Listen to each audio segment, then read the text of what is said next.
Hello, participants.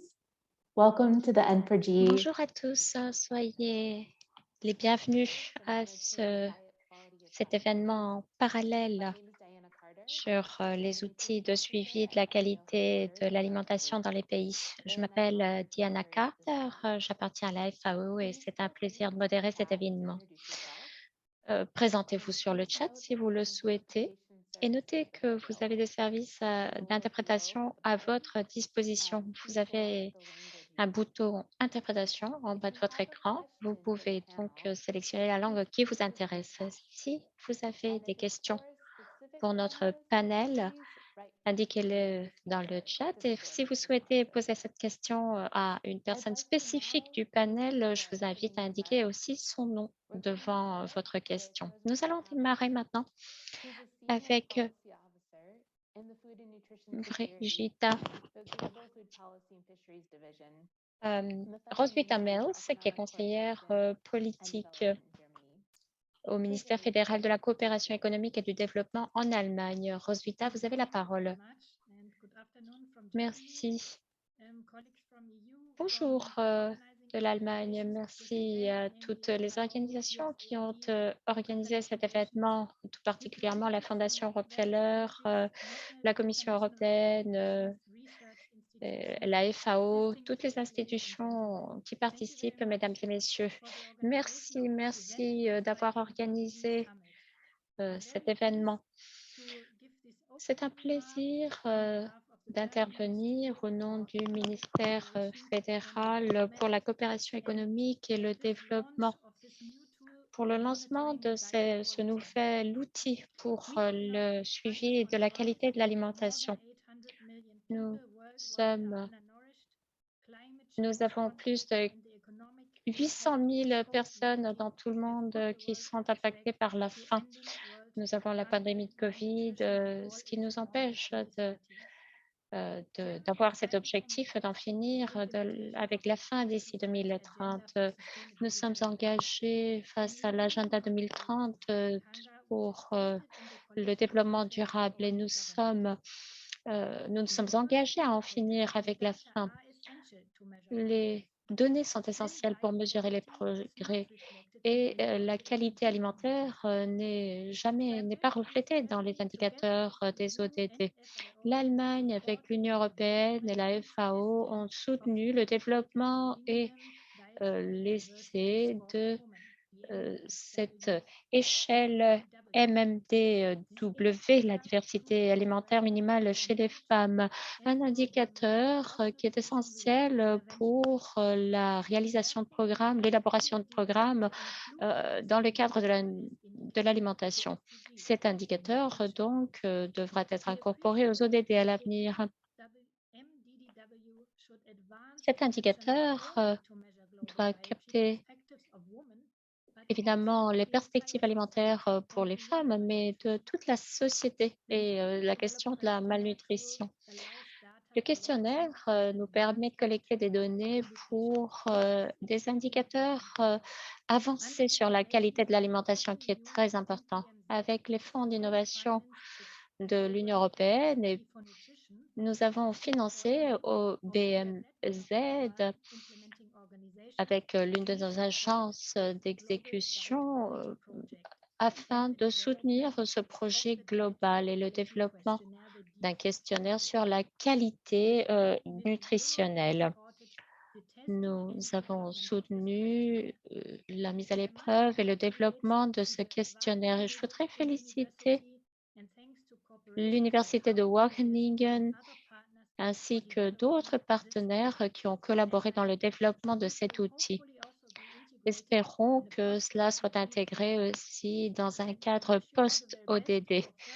Je vous souhaite une bonne continuation, davantage de développement et je voudrais remercier tout un chacun d'avoir apporté leurs efforts et de vous joindre à cet événement de 2 jours. Merci. Merci. Je voudrais maintenant me tourner vers Léonard Mitzi, chef d'unité des systèmes agroalimentaires et la pêche à la Direction générale des partenariats internationaux à la Commission européenne. Vous avez la parole, Léonard. Merci. Merci à la FAO, merci au ministère BMZ, merci à tous les participants. J'en vois plus de 200 dans la liste. Nous avons eu récemment ce sommet mondial sur l'alimentation où toute une série de questions ont été abordées, un événement phare. Pour nous, cette collaboration, cette initiative autour des données et des données de qualité sur l'alimentation mondiale est essentielle pour encadrer tout ce qui a été justement débattu dans notre sommet ces derniers jours. Quelle est la typologie de données dont nous avons besoin? Parce qu'en effet, il y a pas mal de débats dans notre communauté sur les données de qualité, la les questions de comment les données sont sensibles, aux aux indicateurs de sexe, entre autres, et comment ces données peuvent aider à élaborer des plans et des feuilles de route dans les pays concernés. Nous avons 55 pays qui ont été identifiés dans les systèmes alimentaires, mais pas simplement les systèmes alimentaires en tant que tels. Nous avons identifié aussi des questions d'éducation, de développement humain, et puis les questions transversales de la biodiversité, l'alimentation et le climat. Comment pouvons-nous utiliser ces données pour aider à construire les politiques dans nos secteurs avec les pays partenaires en termes de la construction d'un cadre politique qui nous aide à avoir un régime alimentaire plus bénéfique pour la santé. Nous parlons souvent du régime méditerranéen euh, en termes d'excellence, mais tout le monde ne peut pas suivre un régime méditerranéen dans son contexte régional.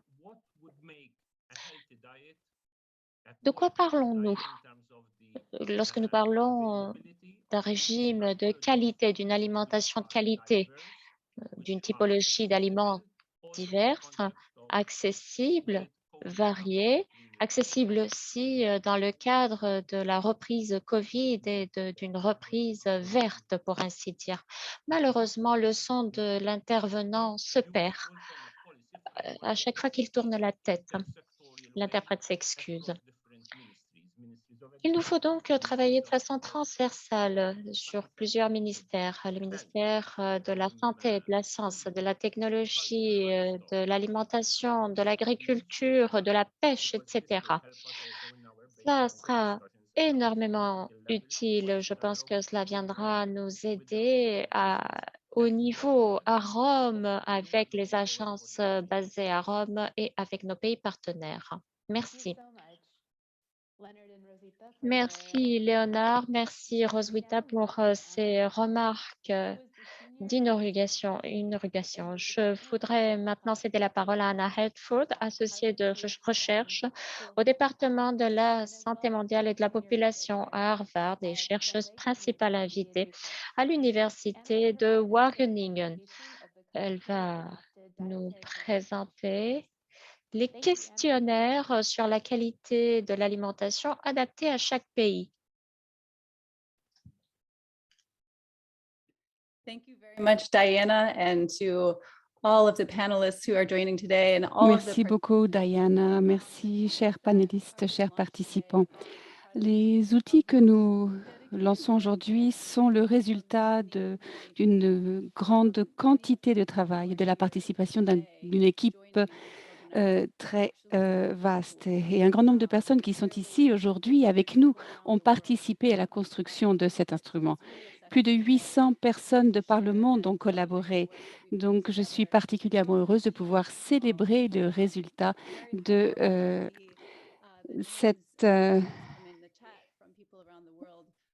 ce travail. Je suis particulièrement ravie de voir les messages dans le chat. Ce sont des personnes qui ont œuvré de concert pour parvenir au résultat que j'ai le plaisir de vous présenter aujourd'hui. Parlons de la motivation. Une motivation commune qui était de comprendre que Le régime alimentaire joue un rôle fondamental dans la santé publique et la nutrition. En effet, cela est toujours l'un des facteurs les plus importants dans la charge de morbidité au niveau global.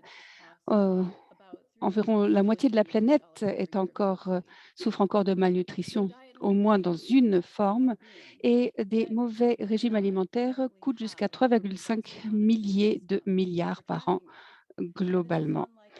Malheureusement, nous n'avons pas encore un système solide pour établir un suivi, alors qu'on en a dans d'autres domaines. Alors, notre projet global de la qualité des régimes alimentaires, qui est un projet entre Gallup, Harvard et Gain, entre autres, offre justement la possibilité de mettre en place des instruments pour établir un suivi de la qualité des régimes alimentaires dans différents pays. Alors, le premier défi qui s'est présenté à nous était de pouvoir avoir une collecte systématique des données, une mise en œuvre au niveau mondial, des données comparables au niveau international et surtout des données de qualité pour ce qui est des régimes alimentaires. Nous avons commencé cet effort commun il y a 5 ans avec un groupe consultatif technique qui s'est rencontré en 2016 avec Gallup et l'Agence de développement et de la coopération au départ. Un grand nombre d'experts ont participé à cette réunion. D'ailleurs, un certain nombre d'entre eux sont ici aujourd'hui et se sont demandé quelles étaient les composantes essentielles pour pouvoir établir un suivi de la qualité des régimes alimentaires. Il est ressorti de ces discussions qu'il y en avait deux. Tout d'abord, un apport suffisant en éléments nutritifs et les facteurs de risque pour les maladies non transmissibles liées à l'alimentation. Il était important également de pouvoir suivre les apports en nourriture ultra transformés ainsi que la durabilité environnementale des régimes alimentaires. Donc, nous avions compris que ce qui nous faisait défaut, c'était un nouvel outil ainsi que de nouveaux indicateurs. Alors, nous avions un point de référence qui était l'indicateur de MDDW, donc de la diversité alimentaire minimum chez les femmes, ainsi que de données qui concernaient 10 groupes alimentaires dans le cadre des apports en éléments nutritifs. Mais ce n'était pas suffisant. Nous avions besoin également d'autres indicateurs sur les facteurs de risque pour les maladies non transmissibles liées aux régimes alimentaires. Ainsi, nous avons développé un nouvel indicateur qui est le score de recommandation nutritionnelle globale. Vous avez en bas à droite la publication de l'article sur la validation. Nous avions deux composantes qui étaient donc le score lié à la santé et celui à la limite des recommandations nutritionnelles qui reflètent les lignes directrices de l'OMS et sont également corrélées avec les apports en alimentation ultra transformée ainsi que d'autres groupes alimentaire. Et donc, les outils pour mesurer ces indicateurs ont été développés parallèlement aux résultats que nous souhaitions obtenir grâce à l'utilisation de ces outils. Alors, nous avons 29 groupes alimentaires sur lesquels nous sommes tombés d'accord. Vous avez donc les 3 catégories végétales, animales et les aliments à limiter. Et vous avez donc des groupes favorables à un bon équilibre alimentaire et d'autres moins favorables. Alors, nous avions besoin d'avoir des données sur les groupes alimentaires et donc notre prochain défi était de comment collecter des données valables dans ce domaine. Alors, nous avons procédé à des tests cognitifs. Plus de 100 interviews ont eu lieu dans 6 langues. Nous avons testé différentes manières de poser les questions aux personnes en matière de consommation alimentaire. Et ensuite, nous avons demandé quel était leur processus cognitif quand ils ont répondu à ces questions. Alors, je pense que ce qui ne sera certainement pas surprenant, les différentes personnes regroupent les aliments différemment parce que dans certains groupes alimentaires, vous n'avez pas de compréhension partagée. Si vous parlez des fast-food, par exemple, c'est un concept qui est extrêmement différent selon les zones géographiques. C'est la même chose également pour les aliments à base de graines entières. Et donc, nous avons lorsque nous les avons demandé aux personnes interrogées de catégoriser les groupes alimentaires et de savoir quels aliments pouvaient faire partie d'une certaine catégorie, eh bien, les réponses étaient extrêmement variées également, ce qui pourrait, bien entendu, être lié au degré d'instruction des personnes interrogées. Alors, nous avons posé la même question en plusieurs versions différentes. Alors, lorsqu'on demander de regrouper différents aliments dans un groupe, eh bien, les résultats ne correspondaient pas nécessairement à nos attentes. Mais si on leur demandait simplement poser des questions sur les aliments eux-mêmes, sur les aliments sentinelles par exemple, alors c'était beaucoup plus simple et les réponses étaient plus claires. Alors, étape suivante, et si nous demandions tout simplement aux personnes interrogées des questions fermées sur les aliments sentinelles de chaque groupe alimentaire? Alors, nous avons analysé des données secondaires et nous avons pu constater qu'aux États-Unis, par exemple, si on pose des questions aux personnes sur les pommes de terre, cela capture 98 personnes des personnes qui ont mangé des féculents à racines blanches ou des tubercules. Donc, on n'avait pas besoin de poser des questions sur les racines blanches ou les tubercules. Personne ne sait ce que c'est de toute façon. Ensuite, vu que nous sommes intéressés par des indicateurs au niveau de la population et non pas au niveau individuel, eh bien, une liste plus courte d'aliments pourrait capturer plus facilement un niveau de consommation justement au niveau de la population.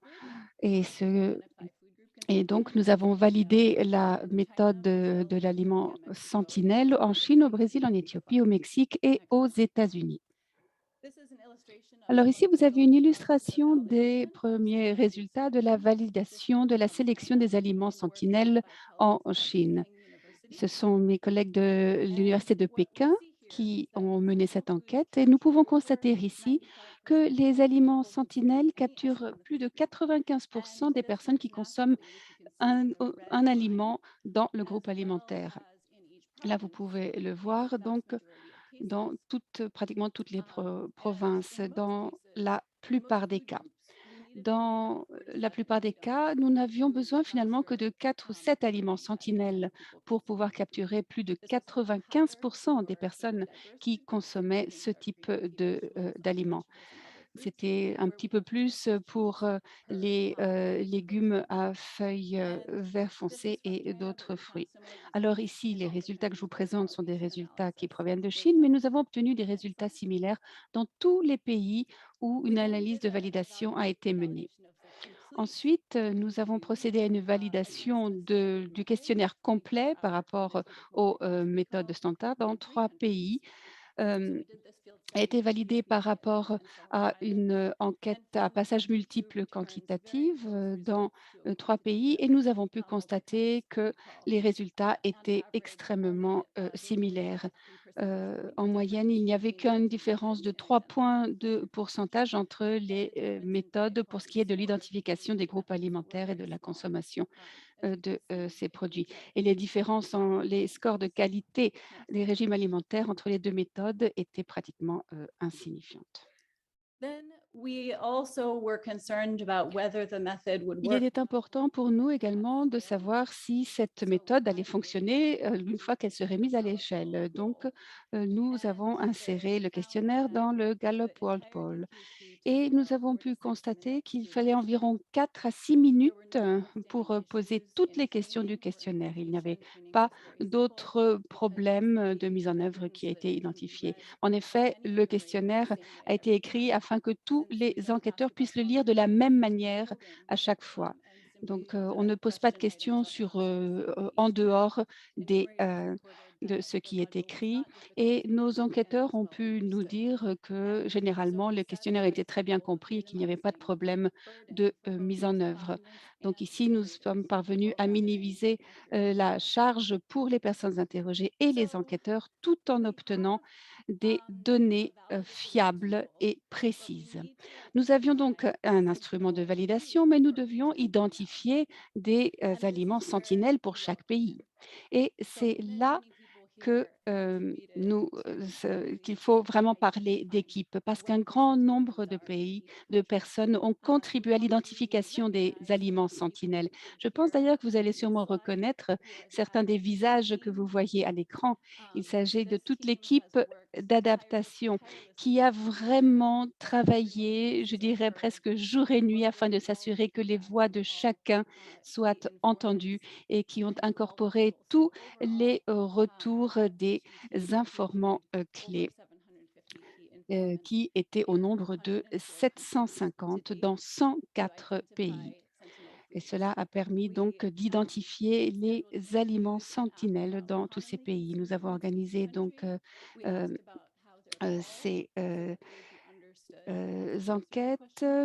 Nous avons organisé également des interviews avec toutes ces personnes pour voir un petit peu également s'il pouvait y avoir des anomalies au sein d'une région entre les différents pays et pour nous assurer également d'un haut degré de compréhension ainsi que d'harmonisation dans un pays, mais également dans une région. Alors, merci infiniment à toute cette équipe d'adaptation. Merci à chacun de nos informants clés qui nous ont prêté main forte et un grand remerciement à toutes les organisations que vous voyez à l'écran qui nous ont permis de trouver ces informants clés dans chaque pays. C'était, croyez-moi, la meilleure activité possible pendant une pandémie. Nous ne pouvions pas voyager, mais nous avons voyagé virtuellement de par le monde avec toutes ces incroyables personnes.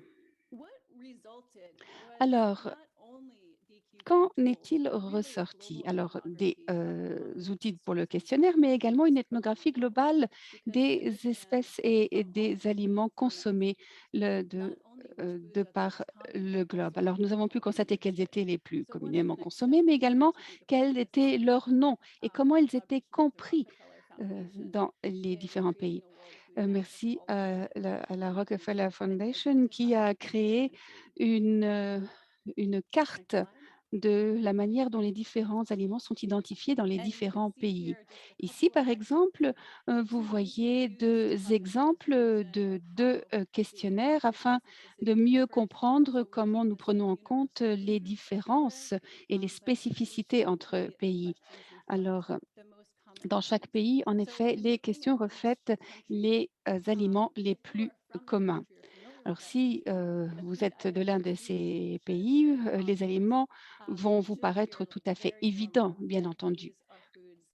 Ce sont des aliments qui sont euh, consommés dans le pays. Et ici, il fallait rassembler toutes les informations de personnes sur le terrain afin de savoir justement quels étaient ces aliments plus communément consommés dans un pays. Alors ici, vous avez sur la carte les différents pays dans lesquels nous avons adapté le questionnaire.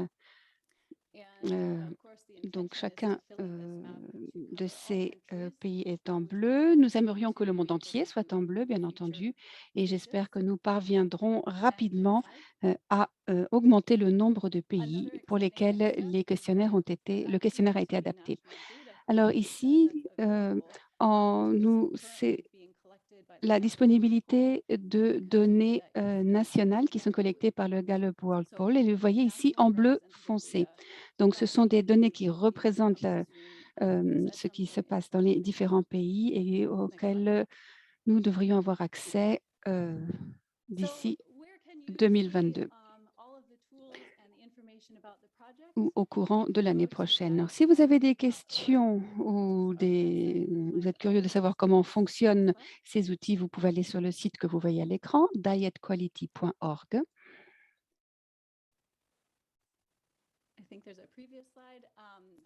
Et je pense qu'il y a une diapositive qui a été sautée. Donc, toujours est-il qu'il y a 3 sections dans le site, vous avez les données et les instruments.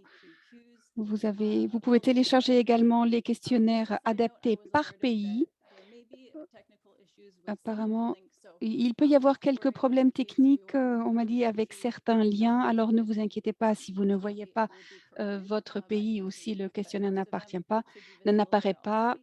Vous le trouverez très rapidement. Enfin, d'ici la fin de la semaine, nous devrions avoir résolu ces problèmes techniques. Ensuite, vous avez différents outils de formation qui vous expliquent comment on administre ces questionnaires. C'est assez simple. On lit de la même manière à haute voix les questions à chaque fois, mais cela permet également de mettre l'accent sur le fait que ce questionnaire ne doit pas être modifié. Ce questionnaire a déjà été entièrement adapté pour pays. C'était au terme d'un processus tout à fait exhaustif. Donc, il est clair que le questionnaire ne contient pas tous les aliments qui sont consommés dans un pays. Certains groupes sont exclus parce qu'il ne s'agit pas d'aliments sentinelles ou en tout cas qu'ils ne sont pas suffisamment consommés pour donner lieu à les données dont nous avons besoin. Alors, il est clair que pour pouvoir comparer les résultats de ce questionnaire, il faut absolument le lire tel quel pour éviter d'avoir ensuite, dans une deuxième étape, des problèmes au niveau de l'harmonisation des résultats. Alors, pour ce qui est des indicateurs de la qualité des régimes alimentaires, vous avez un guide de l'indicateur qui vous permet de comprendre quels sont les différents indicateurs, etc. Et nous sommes en train de mettre en place une appli pour le faire de manière plus facile. Pour l'instant, vous avez un guide sous forme de PDF, mais ces indicateurs sont très faciles à calculer si vous partez du cadre de la diversité alimentaire minimale chez les femmes. Ce sont donc toute la consommation minimale de groupes alimentaires très simples qui ensuite font l'objet d'un calcul pour avoir différents indicateurs. Vous pouvez avoir également un exemple, celui du Ghana. Les données ont été collectées cette année dans un échantillon représentatif au niveau national. Et donc, nous avons recueilli ces données, nous avons pu les analyser au mois de septembre et nous avons pu aboutir à une fiche pays avec tous les résultats. Et vous voyez ici, les données peuvent être mises à disposition très rapidement. Elles peuvent être utilisées donc pour, au niveau de la prise de décision politique ou des différents dialogues dont M. Mitsi nous parlait en début de réunion. Alors, je souhaiterais très chaleureusement remercier toute mon équipe, l'équipe corps avec Andrew Zepa et Taibi, Lynette Neufeld, ainsi que l'équipe d'adaptation, Cecilia González, Cristina Sururenko, Andrea Spray Bolungu, Betul Uyar et Chris Voliano, nos collaborateurs dans le domaine de la recherche. Il y en a un grand nombre, mais tout au début, Terry Ballard et Dori Wisman ont joué un rôle crucial. Merci également à nos collaborateurs de l'Université de Wageningen et de Sao Paulo.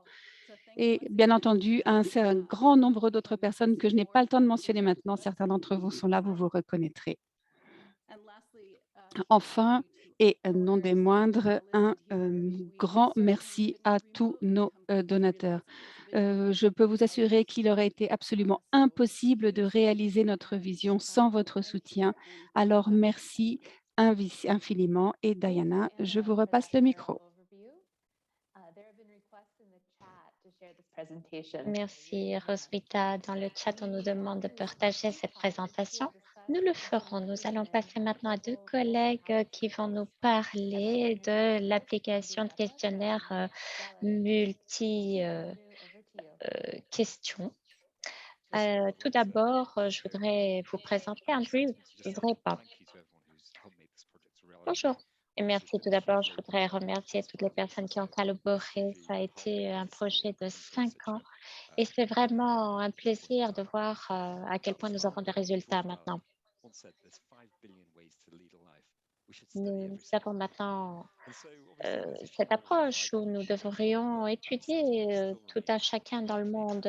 Nous avons encore beaucoup à faire. Et si nous allons vraiment comprendre, il y a 15 ans, nous avons commencé à Gallup à étudier tout cela et depuis 2016, nous lançons des questionnaires sur 142 pays chaque année. 90% de la population d'adultes dans le monde. Nous formons aussi des partenaires locaux dans les pays les moins développés pour lancer ces questionnaires et nous les adaptons aux différentes langues. Nous avons déjà identifié quels sont les rôles de la malnutrition et les facteurs de risque et nous voulons nous adresser aussi à la crise climatique. C'est l'un des défis principaux d'aujourd'hui et le manque de données aussi. Nous avons donc un coût financier énorme, une contribution aux crises, mais nous n'avons rien réussi encore. Nous devons donc savoir ce que l'on mange au monde. Nous avons besoin de données, des données sur la nutrition, sur les alimentations, sur la qualité. Malgré la validité de certains de ces instruments, certains ont été abandonnés parce qu'ils n'étaient pas pratiques ou ils n'étaient pas adaptables. Et ce qui est bon dans ces questionnaires, c'est que c'est des questionnaires régionaux, des questionnaires globaux aussi. C'est ce qui nous a guidés dans toute notre action. Ça exige que 5 minutes. Ce n'est pas très compliqué de lancer ces questionnaires. C'est très facile. Des personnes non expertes en nutrition peuvent le faire. Le travail dur, les experts l'ont déjà fait, donc il est très facile pour les répondants. Il est donc facile de répondre de façon très concrète et on a réussi à avoir des données de très grande qualité. Donc le questionnaire est parfait surtout pour les questions dont nous venons de parler, pour toute une série de données et d'enquêtes nationales. Pour la première fois, nous avons des plateformes qui nous servent à recueillir des données nationales, mais en plus, nous avons un instrument pour une utilisation mondiale, de même qu'avec l'enquête mondiale de Gallup, nous avons réussi à travailler avec la Banque mondiale sur les indicateurs d'inclusion sociale, entre autres. Nous avons travaillé avec la FAO, les agences qui nous soutiennent dans le cadre des ODD. Et maintenant, je pense que nous pouvons lancer ce projet et savoir exactement de quoi on parle. Il s'agit d'être un catalyseur en fait pour promouvoir ces outils en utilisant notre infrastructure globale pour que la communauté puisse être familiarisée à l'utilisation de ces données, de cet instrument pour créer une base mondiale et que nous puissions faire un suivi à l'avenir au fur et à mesure que les pays pourront utiliser ces instruments. D'autre part, nous devons pouvoir traduire à 140 langues, à des dialectes et nous allons pouvoir atteindre tout le monde et pouvoir éliminer des barrières pour pouvoir approuver cet instrument. 149 enquêtes ont déjà été menées et seront publiées sur notre site web l'année prochaine. Le plus important, c'est que nous pouvons faire un suivi transparent, responsabilisant pour la société civile, les gouvernements, avec des données essentielles qui puissent prédire de la santé. L'objectif est de faire en sorte que ce soit les gouvernements qui utilisent cet instrument pour arriver aux objectifs qu'ils se sont fixés pour combattre la malnutrition dans toutes ses formes. Merci. Merci Andrew pour ces commentaires. Je voudrais vous présenter maintenant Facundo Pérez qui est Rukundo, pardon, Bénédicte, responsable d'enquête démographique et sanitaire. Merci, c'est un plaisir d'être avec vous aujourd'hui ici pour partager avec vous comment cette adaptation s'est faite pour les questionnaires pour l'alimentation du nourrisson et du jeune enfant et les femmes. Nous sommes un projet financé par l'USAID qui nous a apporté une assistance technique pour la collecte, l'analyse et la diffusion de données représentatives sur la population, la santé et l'alimentation. Cela vient renforcer les capacités institutionnelles dans les pays partenaires, développe de nouvelles technologies, améliore l'accès aux données pour la diffusion et une analyse approfondie. Nous avons assisté plus de 300 pays, pardon, on a mené plus de 200 enquêtes dans plus de 300 pays. Nous avons, dans plus de 140 pays. Nous avons toute une série de données qui ont été collectées, des données qui sont utilisées pour calculer les recommandations nutritionnelles mondiales pour les femmes, par exemple. Nous avons des informations qui sont une composante clé des questionnaires. Nous collectons des informations des femmes de 12 ans à 49 ans.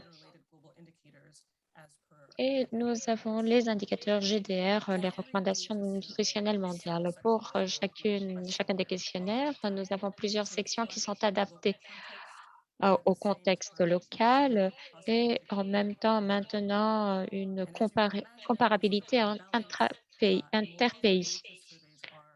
Ces enquêtes sont d'une grande taille et donc c'est des processus qui peuvent prendre du temps. Pour les femmes et les jeunes enfants spécifiquement, nous avons vu qu'il y a beaucoup d'aliments, de questions qui doivent être adaptés. Tout d'abord, les adaptations ont été une ressource essentielle. Les projets DHS extraient des informations et nous adaptons les questionnaires, les questions du questionnaire. Pour les femmes et pour les enquêtes ont été incorporées dans 14 enquêtes et nous adaptons de plus en plus de questionnaires à des pays. Et donc, nous remercions le projet d'alimentation globale puisque nous avons pu adapter davantage les questions posées par le questionnaire. Merci. Merci. Je voudrais maintenant me tourner vers 3 exemples de 3 pays. Le Ghana, la Zambie et le Vietnam. Tout d'abord, nous avons Essie Amoafoul, directeur adjointe de la nutrition du service du ministère de la Santé du Ghana. Merci, Essie. Merci, Diana. Bonjour. Je vous remercie de me donner l'opportunité de vous expliquer les tendances actuelles au Ghana. Les tendances actuelles montrent qu'il y a de plus en plus de problèmes de malnutrition dans notre pays, ce qui est très inquiétant pour plusieurs raisons. Il est très utile d'avoir des données quant à l'évaluation de la qualité de l'alimentation au Ghana, puisque nous pouvons déceler des tendances nutritionnelles et d'autres facteurs qui sont des facteurs de risque de malnutrition pour la population du pays. Le Ghana a besoin de données sur l'alimentation à l'échelle nationale, puisque la dernière fois qu'une étude a été lancée, c'était en 1976 et nous savons que tout a changé dans cette période de temps. Nous avons aussi l'évaluation de la qualité de l'alimentation qui a été lancée au Ghana à l'échelle nationale, ce qui nous a permis d'obtenir des données qui nous permettent de poursuivre le débat et de prendre des décisions sur les actions à adopter pour améliorer les systèmes alimentaires. D'ailleurs, cette dernière année ou ces 2 dernières années, nous avons lancé de nombreuses actions de recueil de données afin d'améliorer l'état d'alimentation de la population. Et ces efforts ont été entravés par le manque de données. Et en fait, nous avons maintenant des données mises à jour qui nous servent à élaborer des recommandations alimentaires, quelque chose d'essentiel pour la population du Ghana, afin de pouvoir lancer des messages qui nous permettent de changer les comportements. Par exemple, apparemment, des aliments végétaux sont ingérés, mais pas en quantité suffisante, tout particulièrement dans les zones qui souffrent de la sécheresse. Ceci est important pour savoir quelles sont les plantes qui devraient être cultivées. Ces données, de plus, nous aident à redoubler d'efforts pour améliorer le cadre alimentaire. Une fois de plus, le questionnaire nous démontre que la consommation de soda est très élevée et d'ailleurs est en augmentation et pas simplement dans les secteurs de la société les plus avancés. Ce n'est pas une surprise, nous le savons depuis longtemps. Avec les nouvelles données nationales et grâce à nouveaux questionnaires, nous pouvons faire avancer le plaidoyer pour essayer de montrer quelle est la tendance qui peuvent guider les politiques. Ces nouveaux données vont contribuer au débat, un débat continu sur le rôle du programme de santé du Ghana qui nous aidera à réduire la mortalité, la morbidité et le handicap lié à l'obésité et le surpoids et les maladies non transmissibles dérivées de l'alimentation au Ghana. Nous attendons pouvoir étendre la portée de cette évaluation et pouvoir adapter davantage les questionnaires, surtout pour ce qui est de l'alimentation des enfants et améliorer les données que nous avons par rapport à la nutrition des petits-enfants et réduire le taux de malnutrition. C'est notre souhait que nous pourrons renforcer des partenariats pour protéger, pour lutter contre la malnutrition et pour améliorer la nutrition. Et espérons que cela va nous permettre de guider la création d'un cadre adéquat ainsi que davantage de recherche en soutien à la nutrition. Merci. Merci, Essie. Nous pouvons passer maintenant à la Zambie. Je voudrais accueillir Muzanda Mofu, directeur exécutif adjoint de la Commission nationale de l'alimentation et de la nutrition en Zambie. Monsieur, vous avez la parole. Merci, Diana.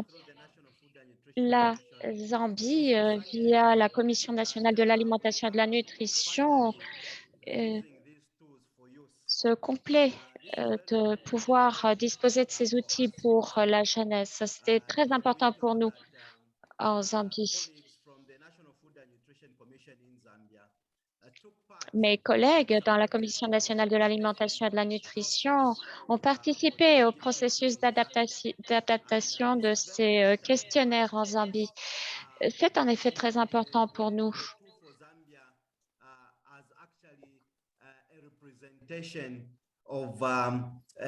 En effet, cela nous aide d'avoir une représentation des aliments clés de l'alimentation en Zambie.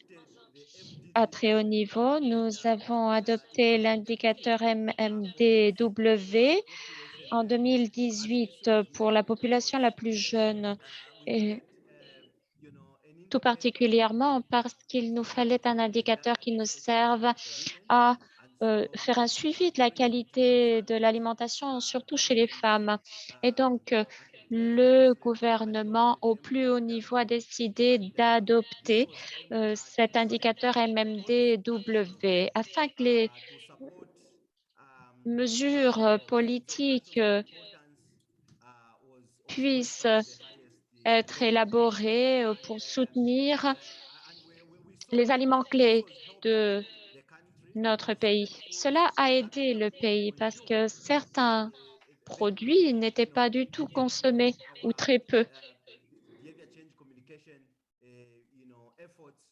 Et nous avons lancé des efforts de communication justement concentrés sur ces aliments clés.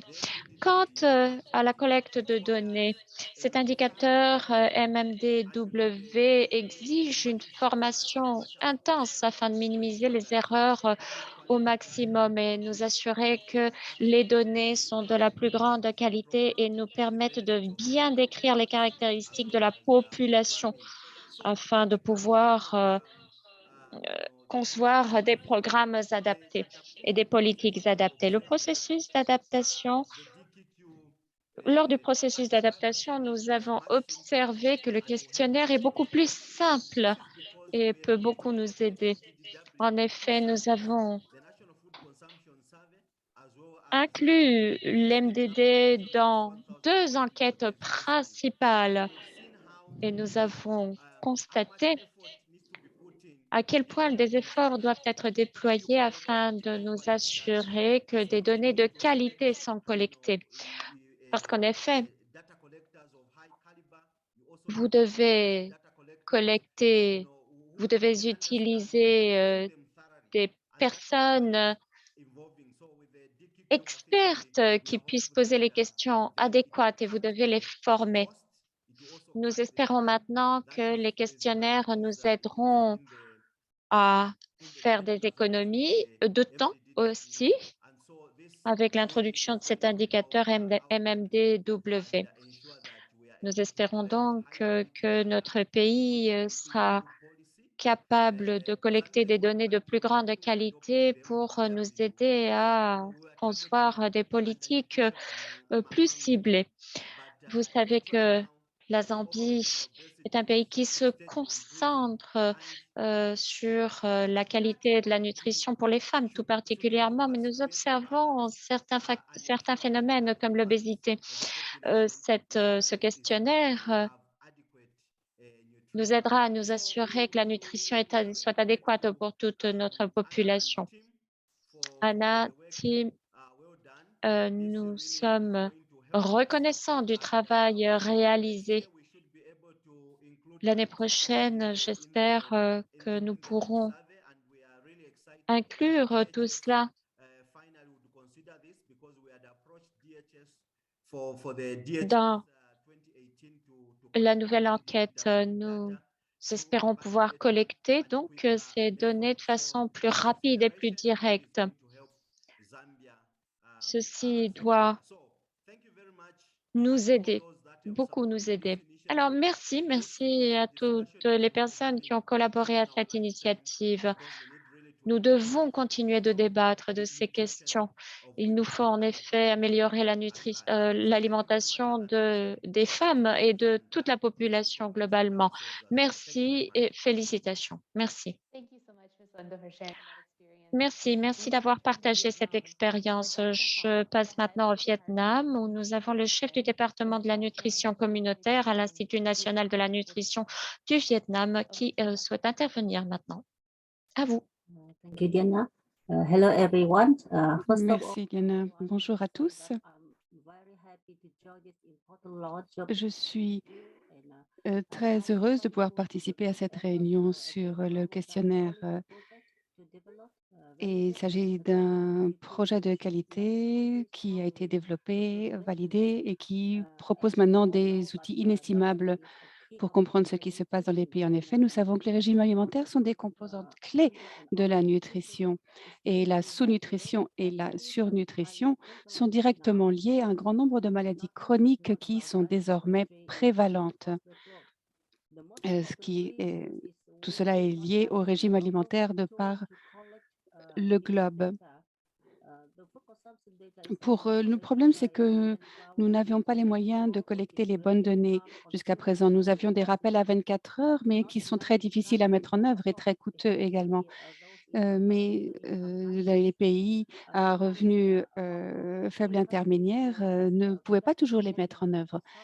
Le Vietnam est l'un des 4 pays qui a adopté ces types d'enquête qui, malheureusement, n'a été mené que tous les 10 ans. Donc, c'est un laps de temps trop important qui passait entre 2 enquêtes parce que les choses évoluent beaucoup plus rapidement.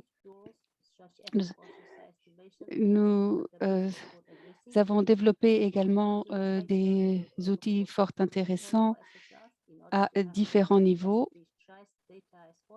afin de pouvoir avoir des données les plus précises possibles, notamment dans un pays qui a une culture alimentaire très forte comme celle du Vietnam. Nous avons bien travaillé avec l'université de Tufts qui a validé une plateforme qui est utilisée en ligne pour collecter des données qui proviennent des rappels des 24 heures. Nous avons accompli des progrès également en termes d'évaluation des régimes alimentaires. Cependant, il y a encore beaucoup à faire et nous avons besoin de toujours plus de personnes et de davantage d'équipements pour pouvoir collecter ces données. Et c'est la raison pour laquelle nous nous réjouissons de pouvoir avoir un outil simple et rapide à utiliser qui nous présente des données annuelles et à leur tour, ces données vont nous permettre d'établir des tendances, des habitudes alimentaires et les changements au sein de ces habitudes également, en tenant compte de différents aspects liés au genre notamment. Nous avons procédé à ce questionnaire dans toutes les provinces du pays et jusqu'à présent, la plupart des données étaient portées surtout sur des données anthropométriques. Le projet de la qualité des régimes alimentaires global nous a permis de valider les données provenant du questionnaire sur la qualité des régimes alimentaires par rapport à d'autres et nous sommes parvenus maintenant à en faire des données de référence, ce qui était une excellente nouvelle pour nous.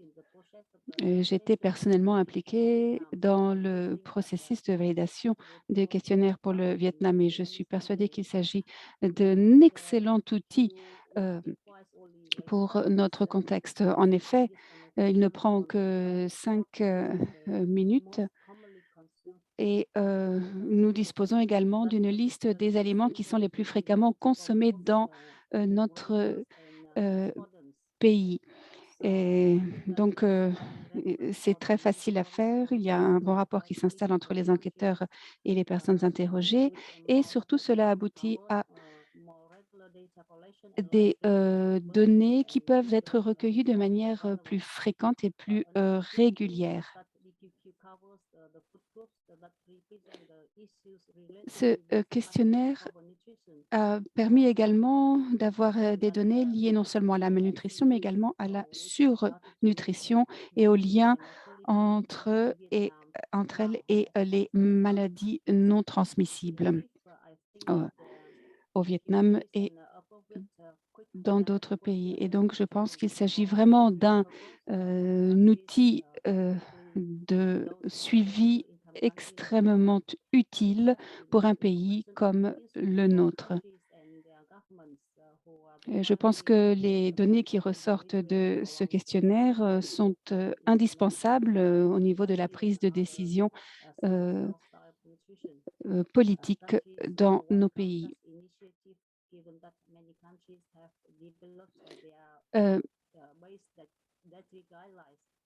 Il y a d'autres il est très important, en effet, pour les pays de savoir comment sa population s'alimente et ce que cela peut avoir comme effet dans différents domaines. Donc, je le répète, j'espère que ces données seront utilisées par un grand nombre de pays très rapidement. Merci beaucoup. Merci beaucoup, Dr. Ho, pour votre présentation. Nous, nous allons maintenant voir comment collecter des données pour les aligner avec les priorités pour promouvoir des régimes alimentaires durables et sains. Monsieur Steiner de la Rockefeller Foundation, la parole est à vous. Merci, Diane. Quel plaisir de pouvoir être ici avec vous et d'apprendre comment a été votre parcours. Comme vous le savez, la Rockefeller Foundation a investi dans l'alimentation et l'agriculture depuis plus de 100 ans désormais, mais hormis la toute première partie où nous avons beaucoup investi en agriculture, nous avons surtout investi dans la productivité et nous avons procédé à plusieurs analyses coûts-bénéfices et nous avons pu voir que l'externalité plus importante était les régimes alimentaires. Des milliers de milliards de dollars sont détruits chaque année parce que nous ne faisons pas parvenir des régimes alimentaires de haute qualité à nos populations.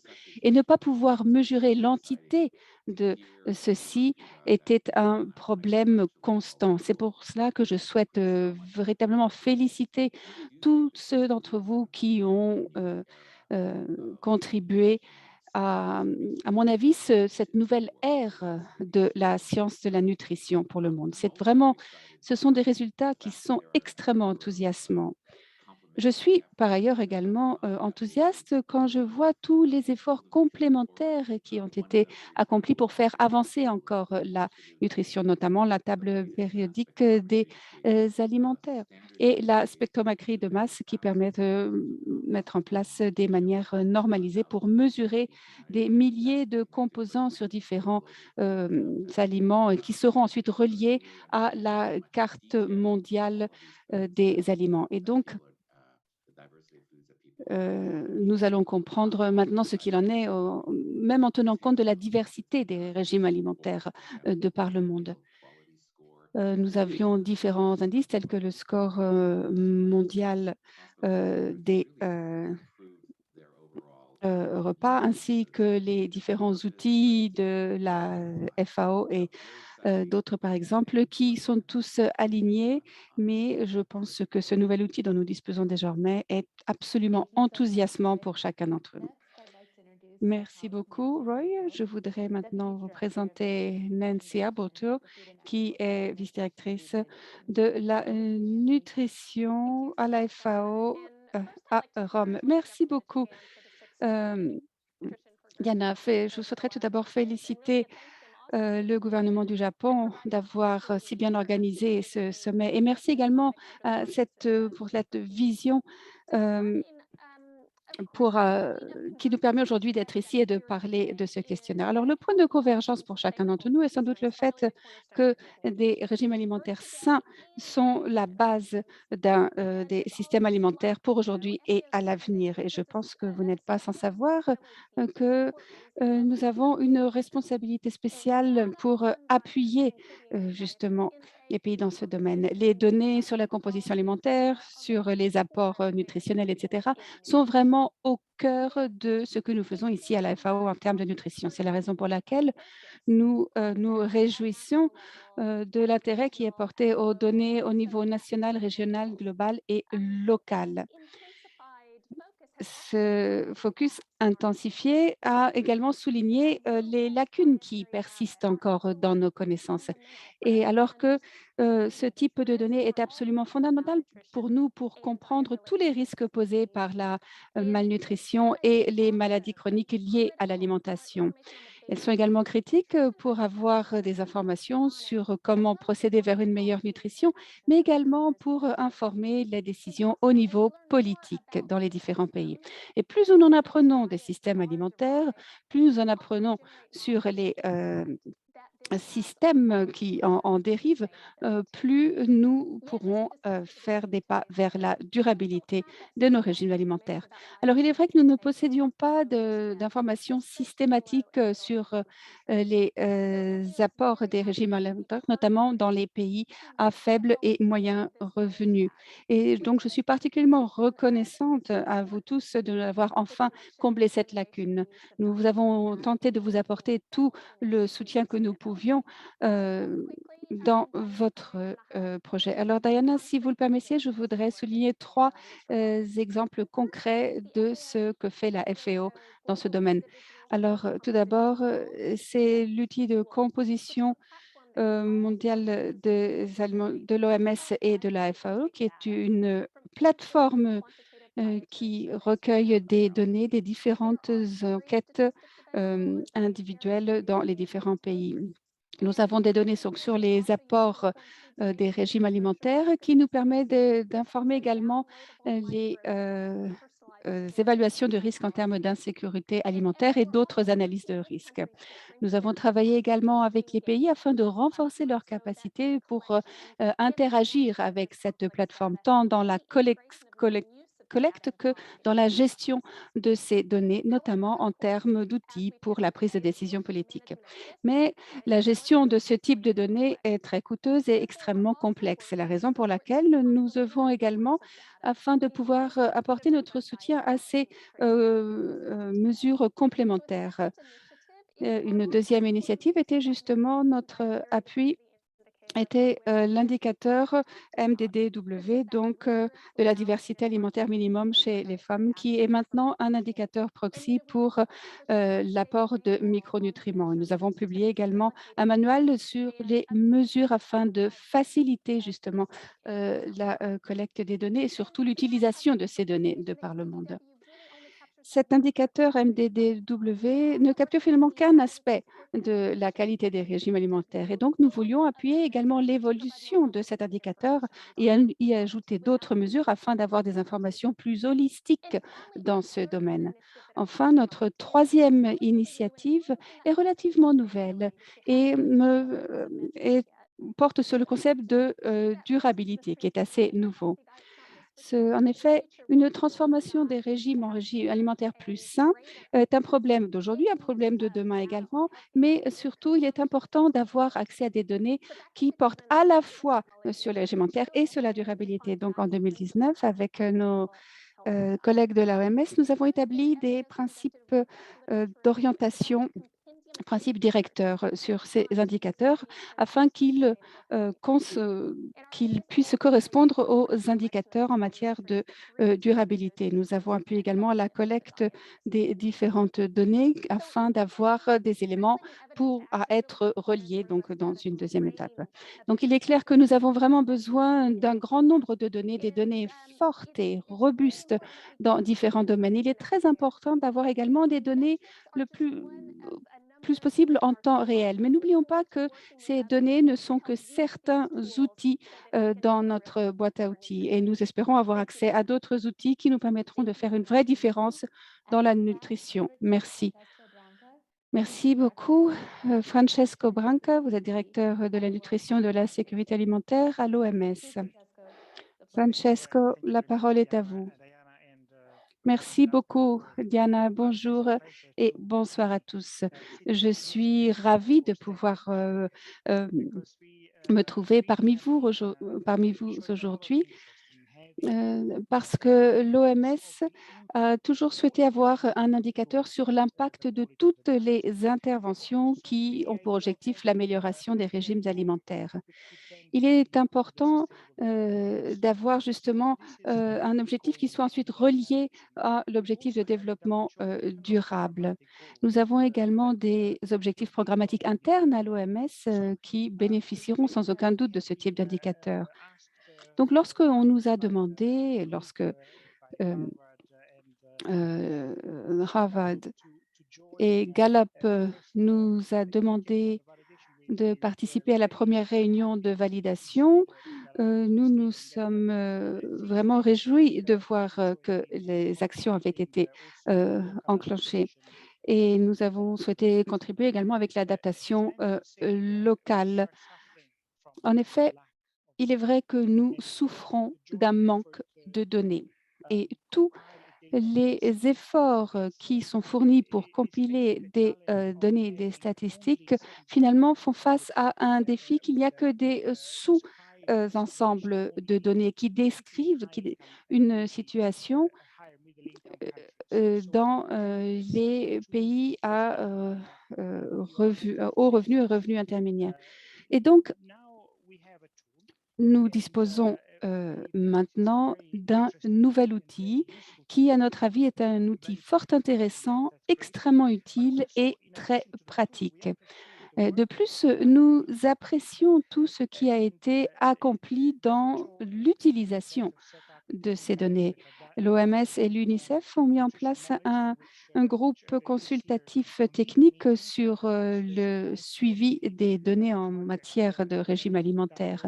Il s'agit d'un projet qui est conjoint avec, avec USAID, un très grand projet donc sur l'indice en matière de régime alimentaire sain. Et l'indice dont Anna nous parlait est un outil indispensable pour définir la qualité d'un régime alimentaire considéré comme sain. L'outil du MDDW, donc la diversité alimentaire minimum chez les femmes, est un outil fort intéressant et aussi très utile, mais il ne permet pas de comprendre le lien entre les facteurs nutritionnels et les maladies chroniques. Et vu la charge de morbidité que représentent ces maladies non transmissibles au niveau global, il était indispensable de lier les deux données. C'est la raison pour laquelle avoir maintenant ce questionnaire, en plus des différentes données qui viennent des enquêtes sur la démographie et la santé, sont une excellente nouvelle. À mon avis, enfin, les recommandations de l'OMS ne sont pas toujours prises en compte par tous les types d'enquêtes, alors qu'il est très important d'avoir une compréhension commune sur ce qu'est un régime alimentaire sain et un accord commun sur la manière de le mesurer. Nous souhaitons aller plus loin encore et pour parvenir à l'adoption de ceci en tant qu'outil à l'échelle mondiale. Il y a d'autres éléments qu'il ne faut pas oublier, le fait que bien sûr, les lignes directrices de l'OMS sont mises à jour régulièrement. Nous allons en 2022 publier des lignes directrices pour les fibres et les graines entières. Alors bien entendu, il y a encore d'autres défis dans d'autres domaines. Il n'est pas toujours facile de traduire les recommandations en lignes directrices. Donc, vous voyez, il y a beaucoup à faire, mais nous serons ravis notamment de lier les données entre régime alimentaire et durabilité. Nous avons également d'autres outils qui pourraient nous aider en matière de données sur les maladies non transmissibles. Et le vôtre est un excellent outil. Merci beaucoup. Eh bien, nous passons maintenant à notre séance questions-réponses. Je pense que nous avons étudié la situation de par le monde et nous avons maintenant 10 petites minutes à consacrer aux questions-réponses. Si votre question, nous n'avons pas le temps de la traiter, elle sera ajoutée une fois aux questions que nous vous enverrons plus tard.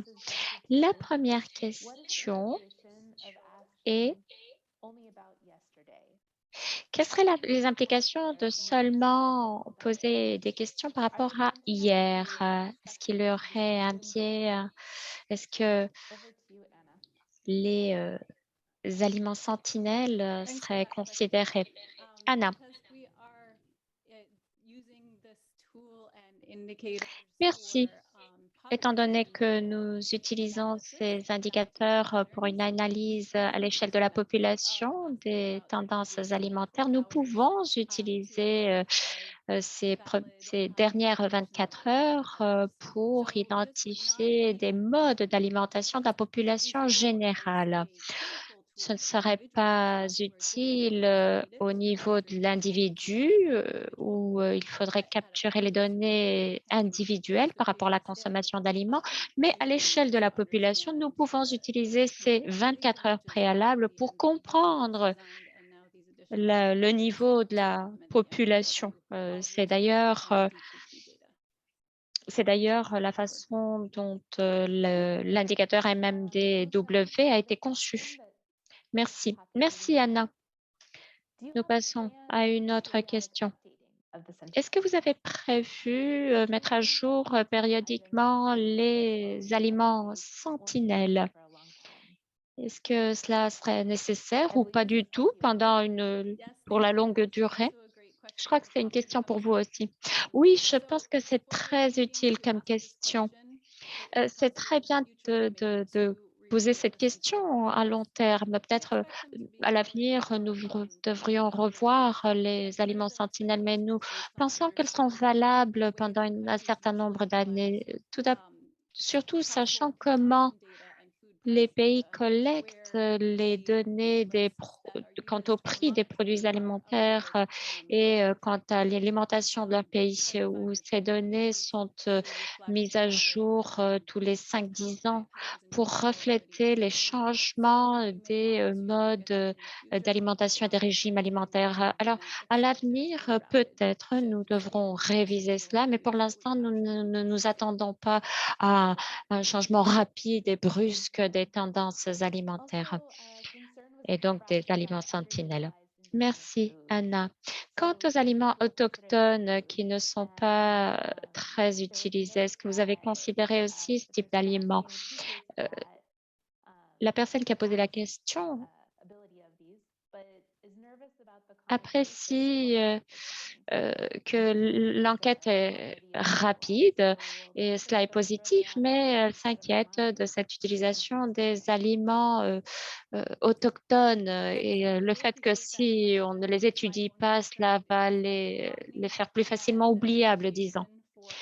Réponse. Merci. Oui, en effet, les aliments un peu oubliés ou sous-utilisés, les aliments autochtones. Nous avons utilisé une approche participative pour déterminer les aliments clés dans chaque pays. Les aliments autochtones sous-utilisés ne sont pas normalement des aliments sentinelles puisque seulement une petite partie de la population les consomme. Mais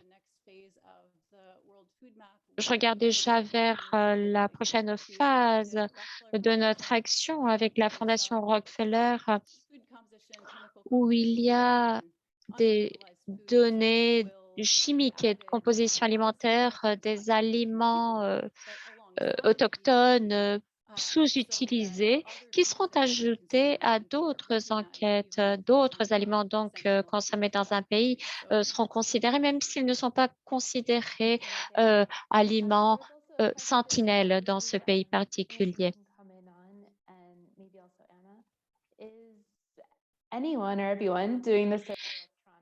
D'autre part, il y a une question par rapport au questionnaire. Est-ce que vous lancez des enquêtes électroniques à Gallup? Réponse non, on ne fait pas des enquêtes électroniques. En fait, c'est les pays les plus défavorisés qui sont la cible de notre action. Nous nous concentrons dans des pays, bien sûr, qui doivent être explorés encore et des enquêtes sont lancées au téléphone. Rien n'est fait électroniquement. Et puis sur le site web, bien sûr, vous aurez tous les résultats et toutes les données l'année prochaine. Merci. Pour le panel en général, y a-t-il d'autres méthodes pour développer ces questionnaires, pour les rendre comparables en nombre et en type, par exemple, la qualité et le type des répondants, pour les rendre comparables entre les différents pays? Anna. Oui, je peux répondre moi-même. Le document sur les méthodes pour l'identification des répondants et la réalisation des entretiens, eh bien, tout cela est disponible dans notre site web. Vous pouvez donc savoir comment nous avons mené ces entretiens. Si vous y avez déjà participé, bien sûr, vous le saurez déjà. Je ne sais pas si d'autres collègues du panel souhaitent répondre aussi et compléter. Peut-être des représentants des agences gouvernementales auront davantage d'informations?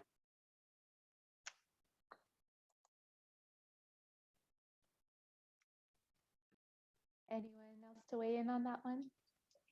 Diana, I can say a word. Des compléments d'information? Please, Nancy, over to you. Nancy, oui, We're allez-y. very happy to be supporting the adaptation of the D2Q Et to nous, the local context. nous sommes ravis de pouvoir soutenir l'adaptation des questionnaires dans tous les pays. Hopefully successful in linking with J'espère colleagues that avoir have, pu rural contacter les collègues agriculture qui ont des connection connexions to work with rurales to et avec le monde de l'agriculture pour essayer d'apporter un peu de cette information par rapport à ces produits locaux ainsi que les aliments moins connus peut-être ou les moins utilisés qui parfois dans certains pays sont sous-utilisés dans certains contextes.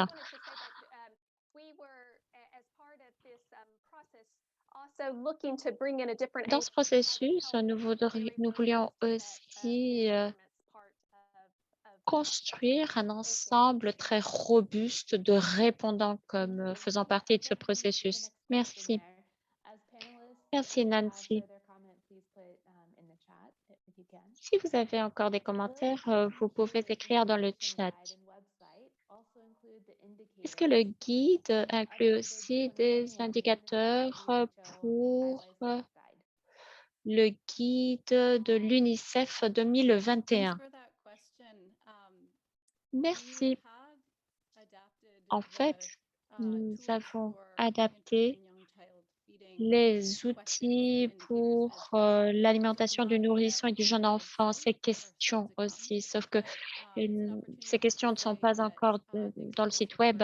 Mais je voudrais dire que grâce au soutien de l'USAID, nous avons réussi à ajouter cela en tant que complément, c'est-à-dire que nous avons des questions pour les adultes, pour la population générale dans le questionnaire, et puis nous avons les mêmes aliments, et plus des aliments qui sont pertinents pour les nourrissons et les jeunes enfants.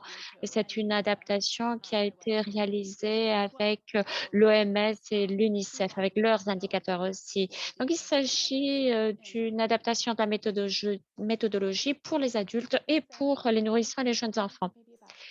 Merci, Anna. Je crois que nous avons le temps de lire 2 questions supplémentaires. Quant au questionnaire sur la qualité de l'alimentation,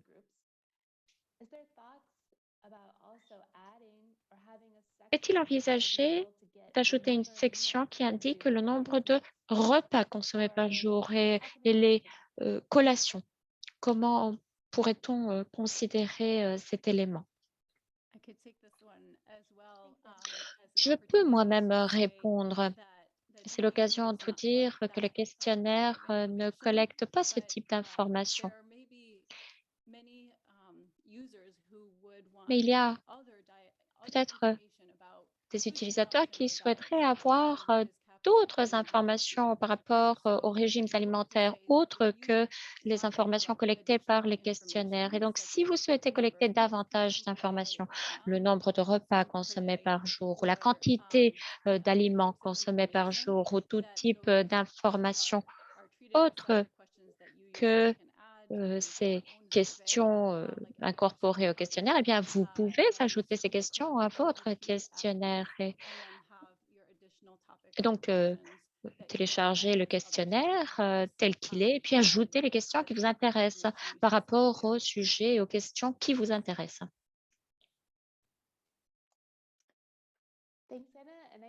Merci, Anna. Une toute dernière question. Alors que de plus en plus de pays passent à l'enrichissement des aliments de base, les indicateurs de diversité alimentaire peut-être sous-estiment l'adéquation des micronutriments dans les régimes alimentaires et peut-être s'agit-il d'un facteur qu'il faut inclure dans les profils de pays. Eh bien, cette question de l'enrichissement n'est pas considérée par le questionnaire. Nous suivons la le questionnaire utilisé pour l'indicateur MMD et W, à savoir l'adéquation des nutriments, des aliments. Et nous avons des indications par rapport aux interventions nécessaires, c'est-à-dire là où les macronutriments sont en manque, nous pouvons lancer des interventions. L'une de ces interventions pourrait passer par l'enrichissement, en effet, des aliments de base, mais nous avons d'autres interventions possibles. C'est-à-dire que l'enrichissement viendrait après l'analyse des données de base collectées par les questionnaires.